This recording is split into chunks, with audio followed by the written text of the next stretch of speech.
महापुरुषों को ये विचार संगोष्ठी समर्पित है। तो गैडवाल और दूसरे महापुरुष है महाराणा सांगा। 2 माह पहले इसी भवन में हम लोगों ने एक चिंतन बैठक किया था। चिंतन बैठक का विषय यही था कि क्षत्रियों का जो प्रेरणादायी इतिहास है उसको तोड़ा मरोड़ा जा रहा है और राजनीतिक महत्वाकांक्षा के आधार पर क्षत्रियों को उकसाया जा रहा है, चाहे वो फिल्म के हो, चाहे वो राजनेताओं के द्वारा कोई भद्दी बयान देकर इतिहास को बिगाड़ने का मामला हो। तो खास करके वो चिंतन बैठक में यह मुद्दा चर्चा में आया कि महाराणा राणा सांगा के इतिहास को भारत की जो सर्वोच्च संस्था है पार्लियामेंट, और पार्लियामेंट में जो सर्वोच्च संस्था है बड़ी सभा है राज्यसभा, तो राज्यसभा के अंदर उत्तर प्रदेश के एक सांसद के द्वारा राणा सांगा के ऊपर केवल बयान नहीं दिया बल्कि पूर्ण क्षत्रिय कम्युनिटी को टारगेट करते हुए कहा कि क्षत्रियों के अंदर जो डीएनए है ये डीएनए ही खराब है, इनके डीएनए में गद्दारी का खून है। तो जिस पार्टी के वो सांसद थे उनकी पार्टी उत्तर प्रदेश तक सीमित है, यानी आपको राजनीतिक कैलकुलेशन भी करते आना चाहिए कि इसका कितना लॉजिकल परिणाम होने वाला है। वो जिस राजनीतिक पार्टी से आते हैं वो उत्तर प्रदेश तक ही चुनाव लड़ते हैं, ना उनको ऑल इंडिया के किसी राज्य में चुनाव लड़ना है। मगर वो बयान उन्होंने दिया या उनको देने के लिए उकसाया गया, एक सवाल है। तो उस समय हमने ये प्रण लिया कि हमें हमारा पक्ष रखना चाहिए। चलो हमारे दुश्मनों ने या राजनीतिक टूल बने हुए लोग उन्होंने एक बयान दे दिया, हमें अपना पक्ष रखना चाहिए, लोकतंत्र है। तो हमने यह प्रण लिया कि हम दिल्ली प्रदेश में कुछ हिस्टोरियन लोगों को बुलाकर उनको विषय देंगे और उनके रिसर्च पेपर प्रेजेंट किए जाएंगे। हम इतिहास परिषद का आयोजन करते हैं, हमने यह तय किया। मगर जिस विषय को लेकर हमें यह करना था वो कुछ लोगों ने इस पर लिखने की असमर्थता बताई, सच्चाई को स्वीकार करते हुए भी। तो हमने स्वीकार कर लिया, कोई सच इतिहास बताए या ना बताए, हम इस बिंदु पर एक रिसर्च किताब लिखेंगे जिसका शीर्षक होगा महाराजा जयचंद और राणा। आधार पर हमें मुंह तोड़ जवाब देना होगा, इसका हमने प्रण लिया। और वो किताब, रिसर्च किताब हम लोगों ने लिखकर रेडी किया, मगर वो किताब मैन्युस्क्रिप्ट हो गया, टाइपिंग उसका चल रहा है। संभावना है अगले महीने उसको हम दिल्ली का जाना माना पब्लिकेशन है उसके द्वारा हम इधर दिल्ली में ही उसका प्रकाशन करेंगे।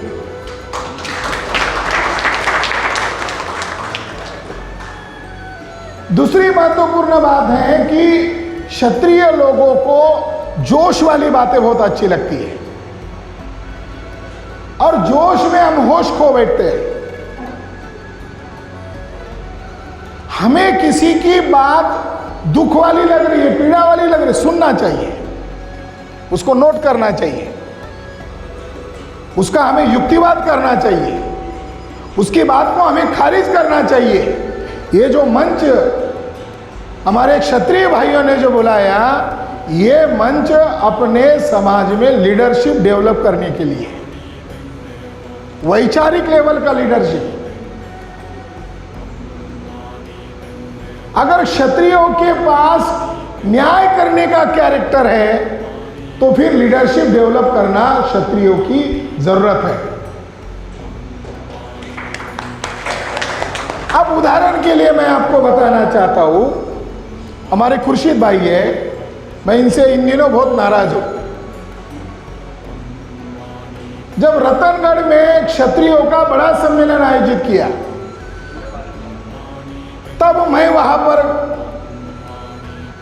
मेरी अध्यक्षता में वो सम्मेलन हो रहा था, तो तो वहां महाराजा जयचंद का भी एक सब्जेक्ट था और मैंने तथ्यों के साथ प्रमाणित कर दिया कि महाराजा जयचंद गद्दार नहीं थे। कैसे गद्दार नहीं थे ये सिद्ध कर दिया।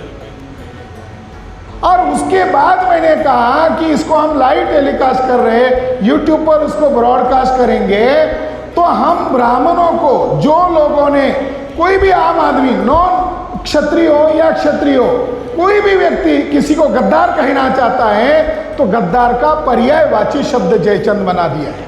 ये जयचंद है, यानी उसको गद्दार कहने की जरूरत नहीं है।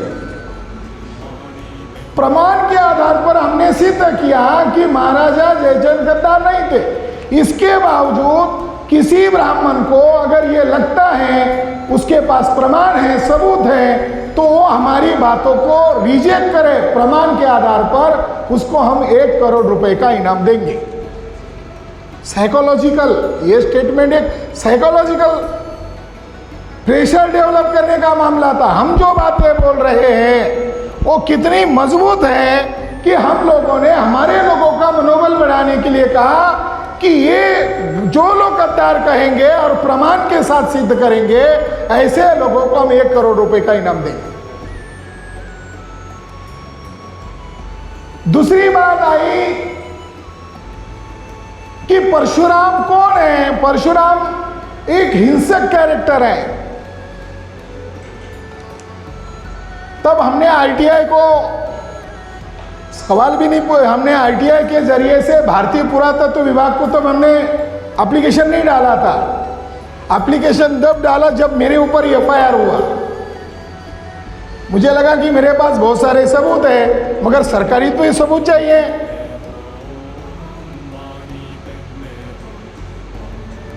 महाभारत का अमेरिका में 12 वॉल्यूम में ट्रांसलेशन हो गया है।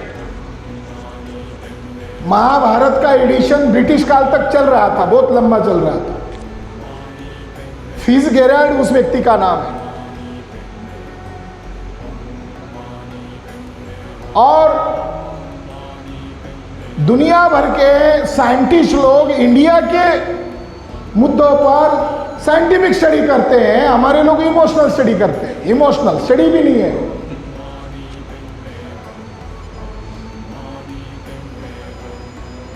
महाभारत में जिसका सबसे ज्यादा जिक्र आया है वो किसी क्षत्रिय का नहीं आया है, परशुराम का है। 131 बार परशुराम का महाभारत में जिक्र आया है।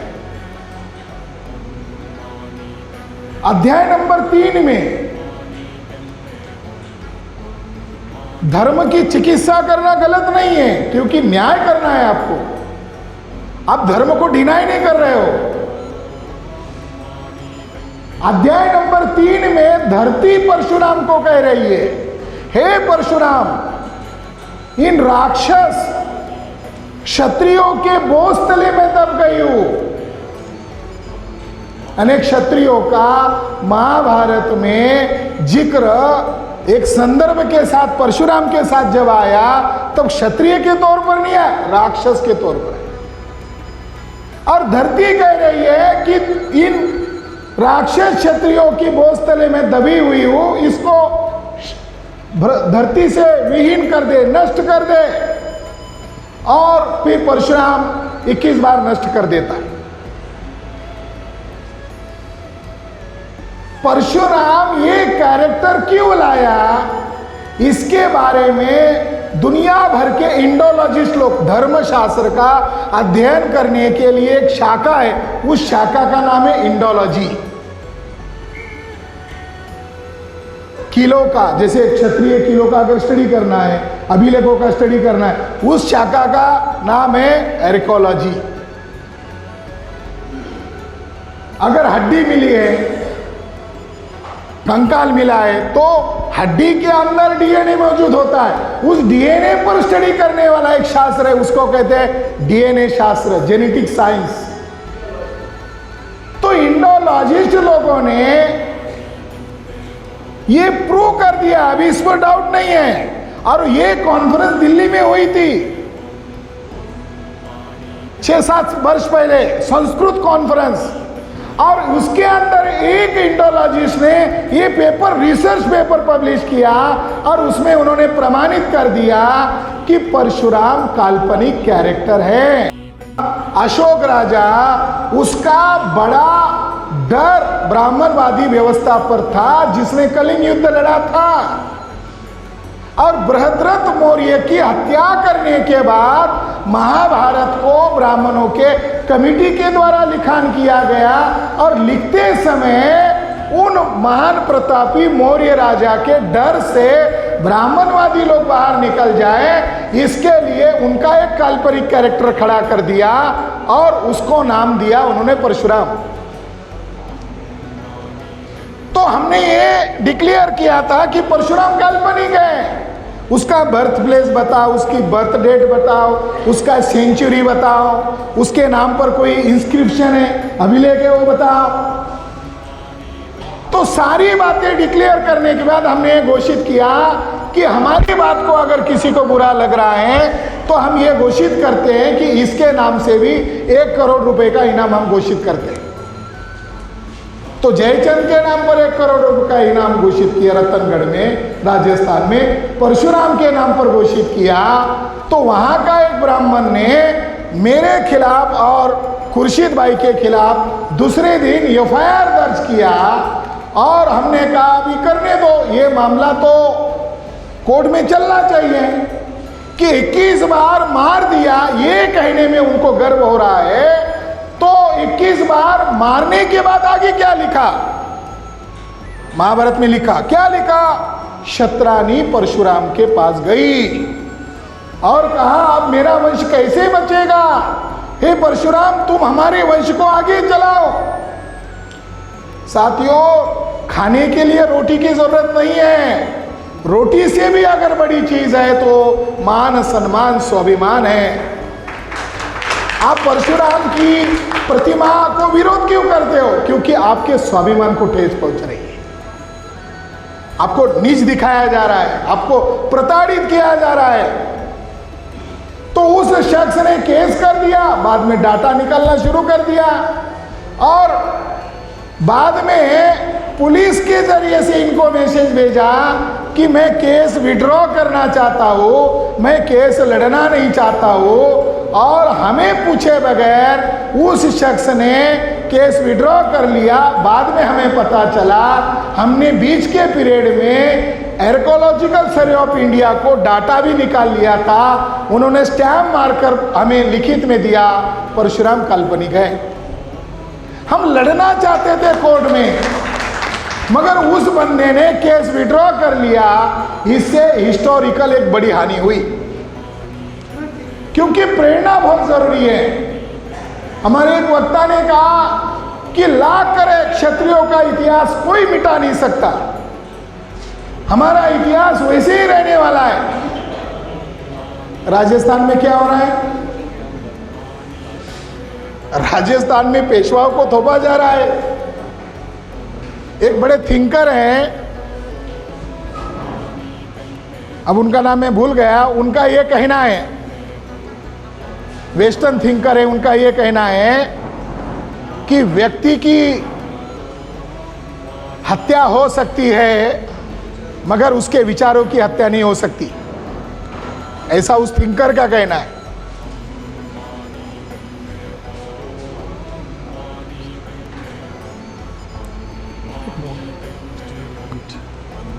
क्या कह रहा है वो थिंकर? किसी व्यक्ति को मार डाला जा सकता है मगर उसके विचार को मारा नहीं जा सकता। जैसे हमारे क्षत्रिय कह रहे हैं कि हमारे इतिहास को कितना भी तोड़ मरोड़ो, हमारा इतिहास नहीं बदला जा सकता। मगर डॉक्टर बाबा साहब अंबेडकर ऐसे व्यक्ति है, उन्होंने उस वेस्टर्न थिंकर को कोट करते हुए कहा कि मैं इस विचारवंत के मत से सहमत नहीं हूं। जैसे व्यक्ति का मर्डर किया जा सकता है, उसी तरह किसी विचार या विचारधारा का भी मर्डर किया जा सकता है। जैसे किसी पेड़ को पानी बंद कर दो, खाद देना बंद करो, वो पेड़ सूख जाता है। वैसे किसी विचारधारा को या किसी महापुरुष को मानने वाले लोग अगर है वो उस महापुरुष के बारे में बोलना बंद कर दे। लोग गलत बातों को भी इतिहास मानना शुरू कर देते हैं। जैसे महाराजा जयचंद को गद्दार कहा, हमारे लोगों ने स्वीकार किया। उदाहरण है, महाराजा जयचंद गद्दार थे क्या? एक किताब है, उत्तर प्रदेश सरकार द्वारा प्रकाशित की गई है। इसका प्रकाशन जो है, यानी उत्तर प्रदेश सरकार यानी भारत के संविधान के अनुरूप बनी हुई सरकार, इसका प्रकाशन है उत्तर प्रदेश हिंदी संस्थान, यानी सरकारी पब्लिकेशन है। 1919 हाँ, यस, थैंक यू। 1990 में ये किताब प्रकाशित की गई है और इस किताब का शीर्षक है कन्नौज का इतिहास तथा महाराजा जयचंद्र की सत्य कहानी। 1990 में ये किताब प्रकाशित की गई है। इस किताब का जो लेखक है वो रिटायर्ड उप सचिव, उत्तर प्रदेश सरकार का उप सचिव था, जिनका नाम है आनंद स्वरूप मिश्र। इन्होंने इस किताब में इस बात को प्रमाण के साथ, दस्तावेज के साथ उत्तर प्रदेश सरकार के उप सचिव रहे व्यक्ति ने मान्य किया, महाराजा जयचंद गद्दार नहीं थे। ये उत्तर प्रदेश सरकार के द्वारा लिखी गई किताब है, उत्तर प्रदेश सरकार के द्वारा प्रकाशित की गई ये किताब है, जिसमें उन्होंने तथ्य और प्रमाण के साथ ये सिद्ध किया। मैं आपको कुछ जानकारी के तौर पर बताना चाहता हूं। जानकारी ये है कि एक ग्रंथ है पृथ्वीराज रासो। कहाँ गड़बड़ हुई, इतिहास में गड़बड़ कहाँ हुई? पृथ्वीराज रासो को हिस्टोरिकल ग्रंथ नहीं माना जाता। एक हमारे पंजाब के साथी ने इसको एक्सप्लेनेशन करने का प्रयास किया था। पृथ्वीराज रासो जो ग्रंथ है, ये ग्रंथ विक्रम संवत 1600 में लिखा गया, यानी पृथ्वीराज चौहान या महाराजा जयचंद के समकालीन रिकॉर्ड नहीं है ये। और राजपूताना का एक हिस्ट्री अगर कोई जानना चाहता है तो राजपूताना का असली इतिहास लिखने का काम ब्रिटिश काल में राव बहादुर ओझा साहब ने लिखा है। राव बहादुर एक ओझा थे, उन्होंने हिस्ट्री ऑफ राजपूताना विस्तृत लिखा है। उनके निबंधों का एक संकलन किया है, वॉल्यूम नंबर 2, ओझा की निबंधावली, खंड नंबर 2। उसमें उनका एक निबंध है जिसका शीर्षक है पृथ्वीराज रासो का निर्माण काल, यानी कब लिखा गया। तो उनका ये कहना है, बड़े संशोधक है, और राजपूत लोगों ने ही उनको पैसा देकर राजपूतों का वास्तविक इतिहास लिखने को कहा था। और यही वो व्यक्ति है राजपूताना का इतिहास लिखने वाले माननीय ओझा जी, जिन्होंने कर्नल टॉड की थ्योरी को रिजेक्ट किया था। ब्रिटिश काल में लिखा गया पहला इतिहासकार है जिन्होंने, कर्नल टॉड ने, आपको थोड़ा आश्चर्य लगेगा, कर्नल टॉड को ब्राह्मणों ने एक कथा बताई और 1825 में एक किताब लिखा था एनल्स ऑफ राजस्थान, जिसके अंदर कर्नल टॉड ने राजपूत लोगों के बारे में लिखा। ये सिथिनियन कम्युनिटी के लोग हैं, और जैसे जैसे भारत आज़ादी के नज़दीक गया, राजपूतों का यूज एंड थ्रो कार्यक्रम शुरू हो गया था। पाठ्यक्रम मंडल उनके हाथ में आ गए थे। उन्होंने लिखा सिथिनियन, सिथिनियन का मतलब सिंध प्रांत के उधर के लोग। इन्होंने अभ्यासक्रम में लिखा कि राजपूत लोग विदेशी लोग हैं, राजपूत लोग बाहरी लोग हैं। उसका जवाब देने का काम माननीय ओझा महाशय ने किया था। इतना बड़ा इनका कंट्रीब्यूशन है, ये हमारे लोगों को, खास करके नौजवानों को पता होना चाहिए। उन्होंने उसके बारे में लिखा, खासकर कि जहाँ से हिस्ट्री गड़बड़ हो गई है, वो गड़बड़ होने का एकमात्र ग्रंथ है, और इस ग्रंथ को बार बार सिलेबस में जोड़ा गया, पाठ्यक्रम में डाला गया, और ये प्रोपेगेंडा पूरे बहुजन समाज में, पूरे भारतीय समाज में किया। उस ग्रंथ का नाम है पृथ्वीराज रासो। इसके बारे में माननीय ओझा की निष्कर्ष ये, उनका क्या कहना है, इस ग्रंथ के प्रसिद्धि में आने के कारण राजपुताना के इतिहास में बहुत अशुद्धि हुई। उदयपुर, जोधपुर, जयपुर आदि राज्यों की ख्याति के लिखने वालों ने रासों के संवतों को शुद्ध मानकर वहाँ के कई पुराने राजाओं के संवत मनमाने झूठे धर लिए।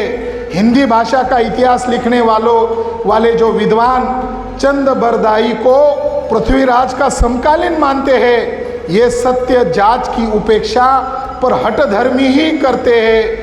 यदि वे निष्पक्ष होकर उसकी पूरी जांच करें तो स्पष्ट मालूम होगा कि पृथ्वीराज रासो विक्रम संवत 1600 से पूर्व का बना हुआ नहीं है और न ही वह ऐतिहासिक ग्रंथ है। एक झूठे ग्रंथ को इतिहासकार लोगों ने, राजपूत लोगों ने नहीं, लिखने का काम जो कर रहा है हजारों वर्ष से, उन्होंने ठेका लेकर रखा है। किसी का अगर इतिहास बिगाड़ना हो तो उनको मालूम है कैसे बिगड़ा जाए, तो उन्होंने एक स्टोरी बनाई और वो स्टोरी के लिए उन्होंने एक आधार बनाया। क्या आधार बनाया कि पृथ्वीराज चौहान का और राजा जयचंद का झगड़ा होने की वजह उसकी दासी पुत्री है, और उस दासी पुत्री को राजा जो था पृथ्वीराज चौहान वो भगा के लेके गया था, और इससे वो आग बबूला हो गए और उन्होंने पृथ्वीराज चौहान को हराने के लिए आक्रांता मुस्लिम शासक को भारत में बुलाया। ऐसा वर्णन कहाँ पर है? ऐसा वर्णन पृथ्वीराज रासो में है। कोई ब्रिटिश या किसी वो जो आक्रमणकारी जो आक्रांता था या पर्शियन रिकॉर्ड में भी इसका कोई लिखित प्रमाण नहीं है। मगर ये जो मिश्र महोदय हैं, इन्होंने एक चौंकाने वाली जानकारी इसके अंदर दी। उनका ये कहना है कि पृथ्वीराज रासो की जो कहानी आई, यानी स्वयंवर की, उन्होंने एक स्वयंवर आयोजित किया था महाराजा जयचंद ने, तो स्वयंवर से वो लड़की भगाई गई। ये कहानी पृथ्वीराज रासो नामक ग्रंथ में आई। ये जो कहानी का मूल आधार है भविष्य पुराण। इसका मतलब है भविष्य पुराण का लेखन अकबर काल में हुआ। भविष्य पुराण का जो डेटिंग है वो अकबर काल में हुआ है, और अकबर को तो शंकराचार्य की ब्राह्मण औलद लिखा है। ये गीता प्रेस के द्वारा प्रसिद्ध ग्रंथ है भविष्य पुराण, और भविष्य पुराण में जो अकबर शहंशाह था उसको शंकराचार्य की औलाद घोषित लिखा है उसके अंदर। तो इस महाशय ने एक संदर्भ दिया, वो कहता है कि भविष्य पुराण में संयोगिता के स्वयंवर की कथा इस प्रकार आती है कि राजा जयचंद्र के 16 रानियां थी और उनसे उसका कोई पुत्र न था। उसकी एक रानी की दासी से जयचंद्र द्वारा संयोगिनी की उत्पत्ति हुई। जब वो 12 साल की हुई तब जयचंद्र ने उसके स्वयंवर में विभिन्न राजा को बुलाया, परंतु पृथ्वीराज को न बुलाकर उसकी स्वर्ण निर्मित मूर्ति कान्यकुब्ज को सभा में स्थापित कराई। पृथ्वीराज भी सेना लेकर वहां गया और संयोगिता का अपहरण कर अपनी राजधानी लौट आया। इस कथा का अनुमोदन पृथ्वीराज रासो में आया है और भविष्य पुराण के प्रतिसर्ग पर्व अध्याय नंबर 6 में ये कथा आई है। ये बात हमको पता नहीं था, हम पृथ्वीराज रासो को ही कोस रहे थे कि उसमें ये कथा आई है। मगर ये कथा, अब ये सोचने वाली बात है कि 12वीं शताब्दी में पृथ्वीराज चौहान हुए। जयचंद का कालखंड समकालीन है 12वीं शताब्दी में। भविष्य पुराण कब लिखा गया? 16वीं शताब्दी में। और भविष्य पुराण क्या इतिहास का साधन है?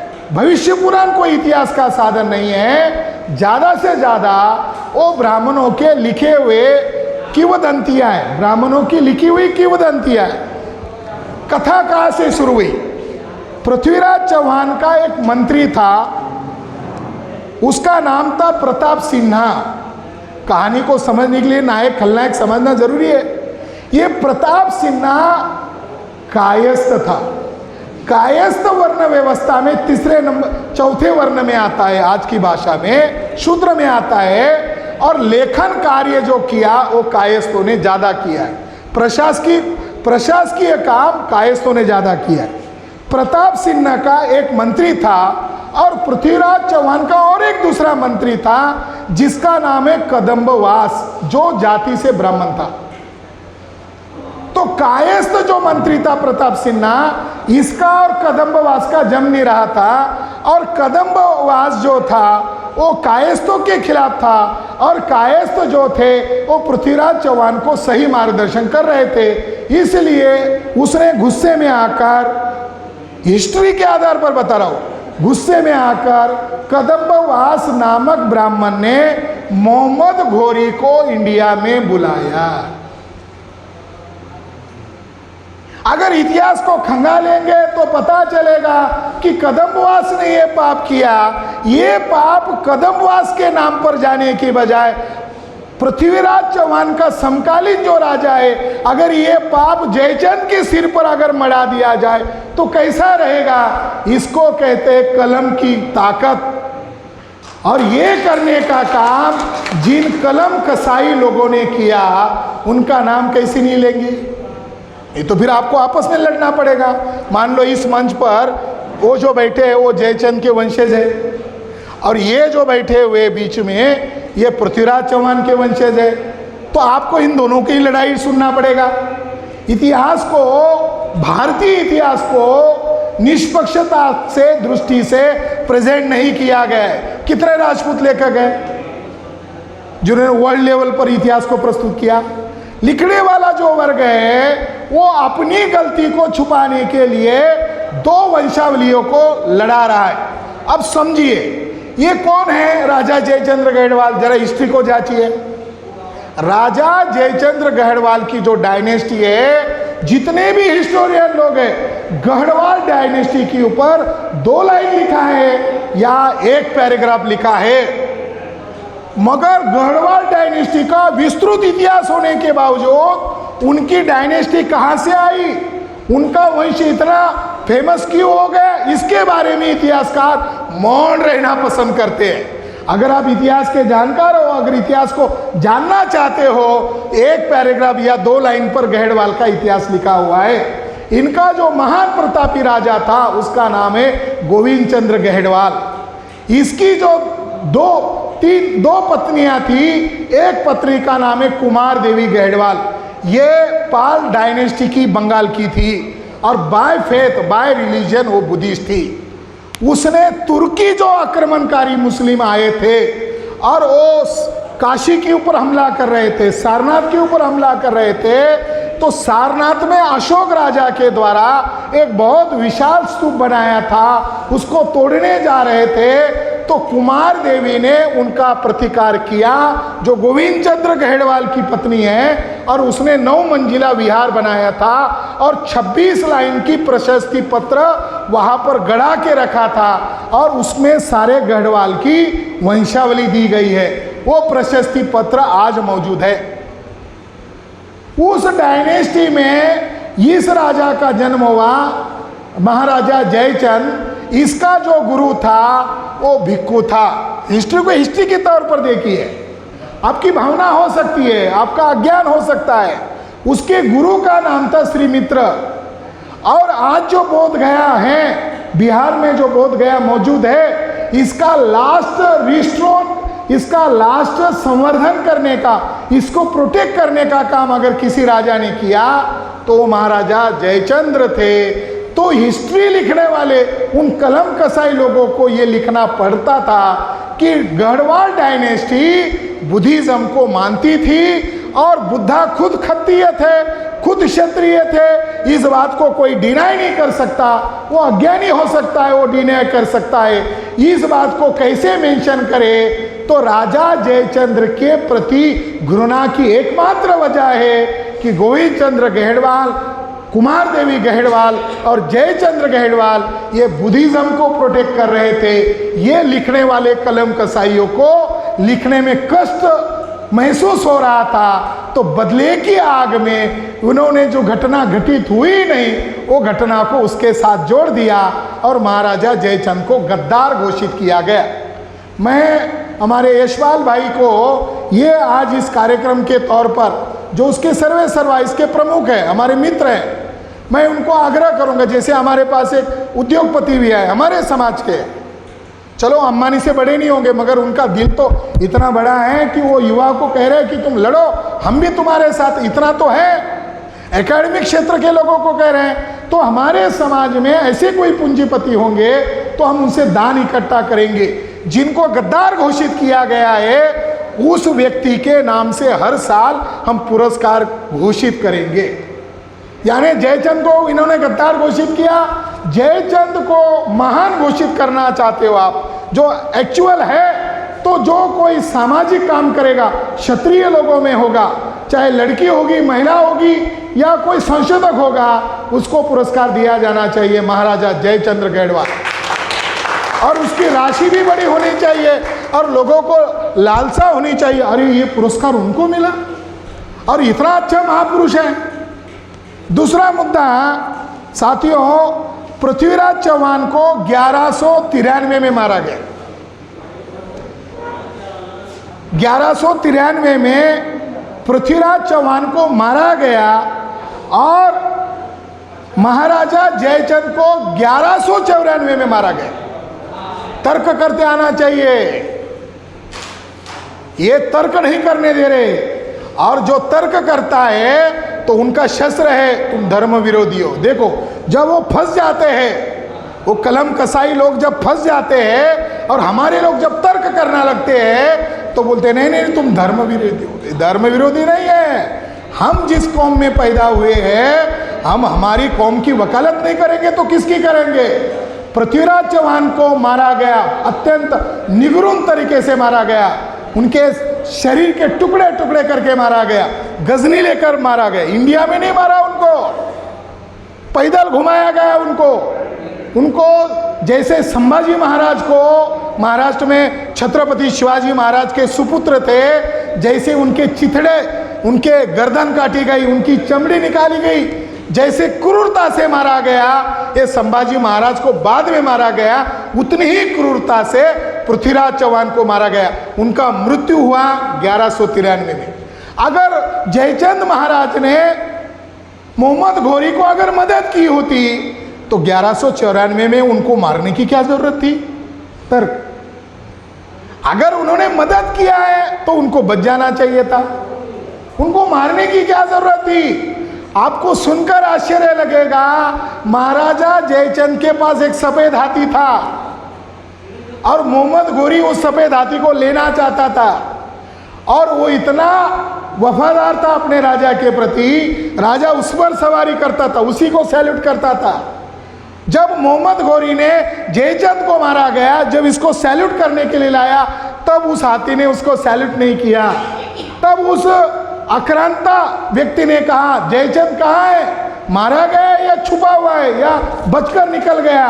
तो एक ब्राह्मण ने कहा वो मारा गया है। तो मारा गया, इसका डेड बॉडी किधर है, तो डेड बॉडी को एक ब्राह्मण ने ढूंढा गया। देखो ये भी हिस्ट्री है, उसको ढूंढा गया और ढूंढने की वजह थी उनका एक दांत जो था वो सोने का था, उसके आधार पर यह चिन्हित किया गया ये जयचंद है। यानी जयचंद को पकड़ा, गर्दन तोड़ा या डायरेक्ट मार दिया, ऐसे नहीं मारा गया, बहुत तड़पा कर मारा गया और कई लाशों के नीचे उनकी लाश गिरी पड़ी थी। अगर जयचंद गद्दार होते तो मोहम्मद घोरी को उसको मारने की जरूरत नहीं थी, बख्शिश के तौर पर उसको बचाना चाहिए था और दीर्घ काल तक उसको राजा बनाना चाहिए था। वो कन्नौज का राजा था, पृथ्वीराज चौहान यहाँ का राजा था, तो यहाँ का राजा उसको बनाना चाहिए था। मगर ऐसा हुआ क्या, ऐसा नहीं हुआ।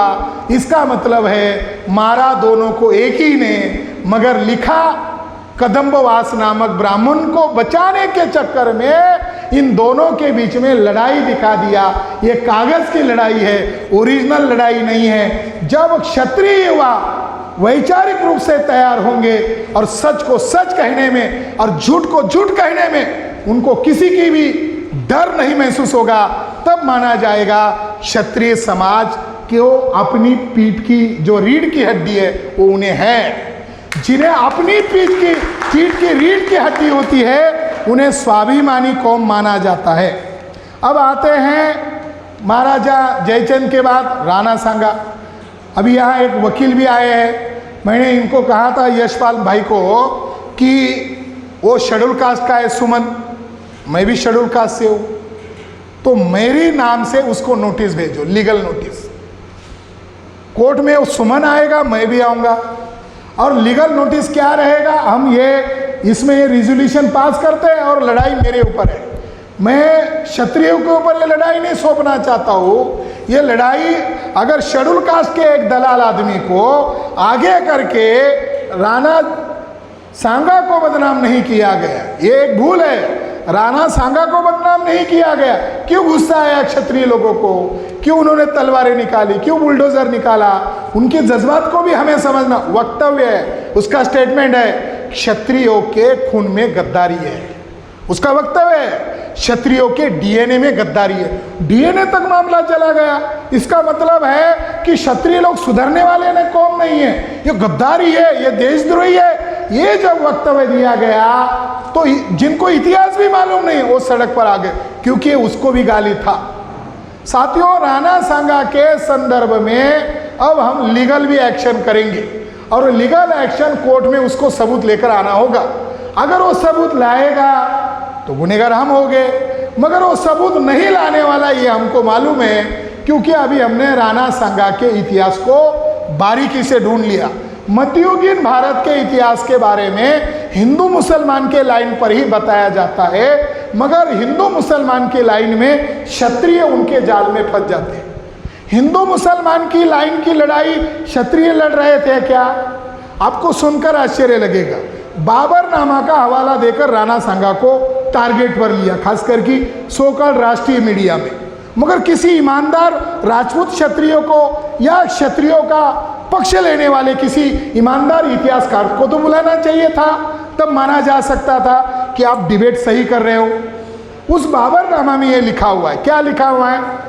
बाबर अपने नस्लों को उपदेश करते हुए लिखता है कि मेरी आने वाली नस्लों को मेरी एक नसीहत है, अगर तुम लोग दीर्घ काल तक इस वतन पर, इस देश पर राज करना चाहते हो तो शासन प्रशासन में ब्राह्मणों को लेकर राज करो।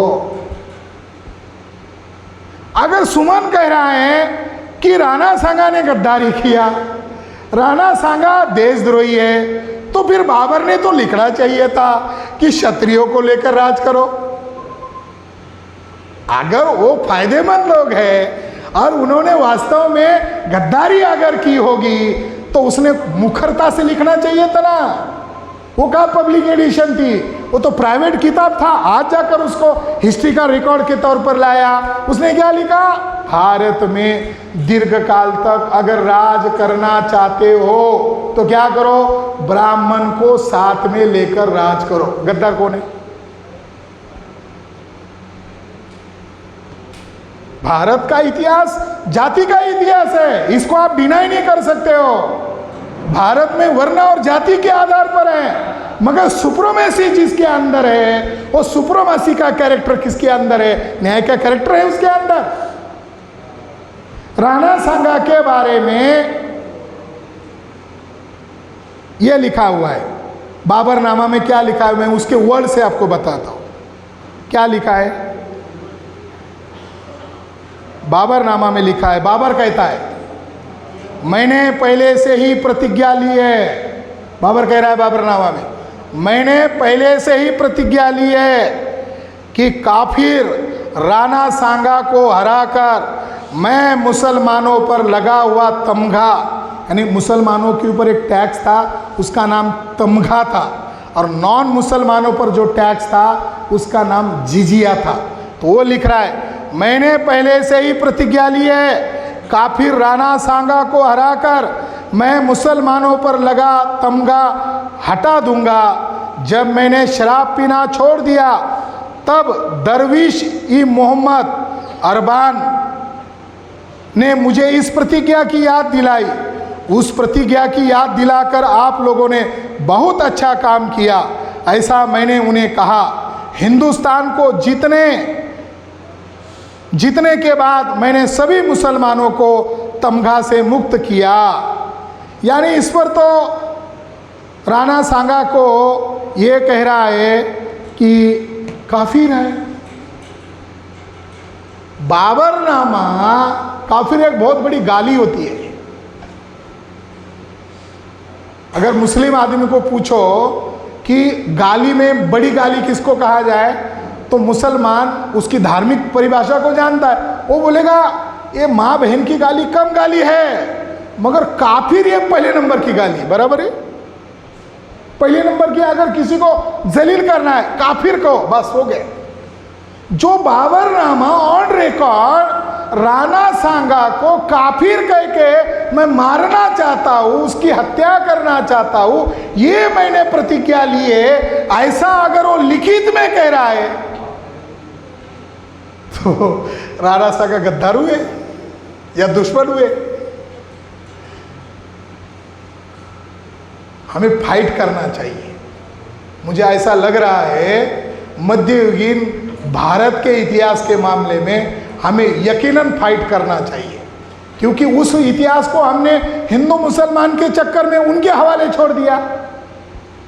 कुछ लोगों को थोड़ा बुरा लगेगा। देखो, ऋग्वेद में हिंदू शब्द नहीं है, महाभारत में हिंदू शब्द नहीं है, गीता में हिंदू शब्द नहीं है, पुराण में हिंदू शब्द नहीं है। तो हिंदू आया कब? जब मुगल भारत में आए, उनके आते ही उनकी जो बोलचाल की भाषा थी, उनकी बोलचाल की भाषा का नाम है पर्शियन। पर्शियन भाषा का शब्द हिंदू है। स्वामी दयानंद सरस्वती को हम इतिहास में पढ़े, पाठ्य पुस्तकों में, ये गुजरात के थे। टंकारा नामक उनका गांव था। उन्होंने किताब लिखा, उस किताब का नाम है सत्यार्थ प्रकाश। पेज नंबर 81 पर उन्होंने लिखा, हे आर्य ब्राह्मणों, तुम बताया हिंदू यानी काला, हिंदू यानी चोर, हिंदू यानी डाकू, हिंदू यानी नीच, छली, कपटी, गुलाम।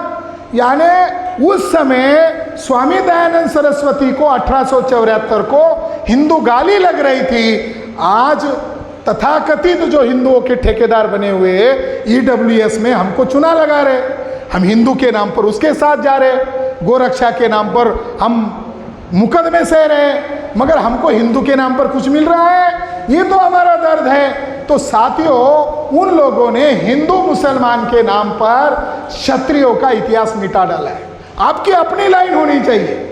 मैंने जब राणा सांगा का इतिहास पढ़ा तो मुझे एक बड़ा गर्व हुआ। राणा सांगा के प्रति ब्राह्मण लोग क्यों जलते थे? तो राणा सांगा ने अपने प्रशासन में ब्राह्मणों को नहीं रखा। जब इतिहास को खंगालोगे तब इतिहास का वास्तविक रूप आपको पता चलेगा। राणा सांगा ने 2 कम्युनिटी को अपने साथ रखा।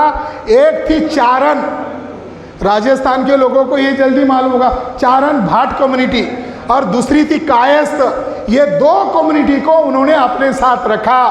और चारण ने ही तो भविष्यवाणी किया था कि ये बड़ा महापुरुष राजा बनने वाला है, तो उसको चारण के प्रति हमदर्दी थी। और कायस्थ और चारणों को साथ में लेकर उन्होंने प्रशासनिक लड़ाई लड़ी। साथियों, जयचंद के माध्यम से एक छुपाना चाहते और राणा सांगा के माध्यम से इतिहास को बिगाड़ना चाहते। राणा सांगा का किसी व्यक्ति को लग सकता है कि दलित का क्या संबंध है हमारे इस कॉन्फ्रेंस में। राणा सांगा के जो सुपुत्र थे, राणा सांगा का एक पुत्र था, सुपुत्र था, जिसका नाम था राजा भोजराज। राणा सांगा के एक सुपुत्र थे जिनका नाम था राजा भोजराज, और भोज राजा की पत्नी का नाम था मीरा देवी। और मीरा देवी किसको मानती थी? संत रविदास को मानती थी। और संत रविदास आज की परिभाषा में शेड्यूल कास्ट में आते हैं, और उस समय की परिभाषा में अछूत के तौर पर है। मगर राणा सांगा के परिवार ने चित्तौड़ में इस रविदास का मंदिर बनाया हुआ है। हम इतिहास को तोड़ मरोड़ रहे हैं अपने हिसाब से। हमको इतिहास को इतिहास के तौर पर देखना चाहिए। राणा सांगा और उनका परिवार अछूत व्यक्ति को जो धर्म बता रहा है उसको स्वीकार कर रहे हैं, मगर ब्राह्मणों को प्रशासन का पार्ट भी नहीं बना रहे हैं। इसलिए इतिहास को हमें इस ढंग से देखना होगा। बातें बहुत सारी है, मगर बातों का कंक्लूड यही है कि आने वाले समय में हम लगभग 200-250 पृष्ठों का, क्या राणा सांगा और महाराजा जयचंद गद्दार थे क्या, ऐसा एक विस्तृत इतिहास लिखा है, हम उसको प्रकाशित करेंगे।